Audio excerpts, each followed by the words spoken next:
একটি দুর্ঘটনা সারা জীবনের কান্না। প্রিয় বন্ধুগণ, আজ সকালে আমি বাসা থেকে অফিসে আসার পথে কুমিল্লায় বিজয়পুর রেলগেটের পাশে এই দুর্ঘটনাটি ঘটে। কোনো মানুষের হতাহতের কোনো খবর পাওয়া যায়নি।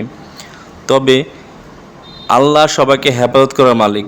যদি এই ঘরে কোনো মানুষ বসবাস করত তাহলে কি হতো সেটা আল্লাহই ভালো জানে।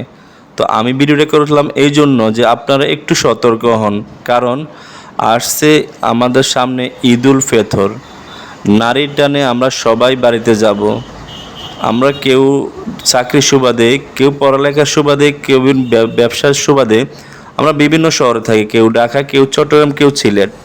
তাই বাড়িতে আসার জন্য তাড়াহুড়া না করে ধীরস্থিরভাবে ভালো গাড়ি দেখে, দক্ষ ড্রাইভার দেখে গাড়িতে ওঠার চেষ্টা করুন।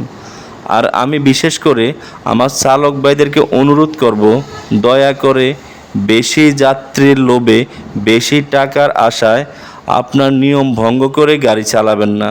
কারণ আপনার হাতে অনেকগুলো তাজা প্রাণ। দেখেন, কারো বাবা, কারো ভাই, কারো মা, কারো বোন আপনার গাড়িতে আসছে।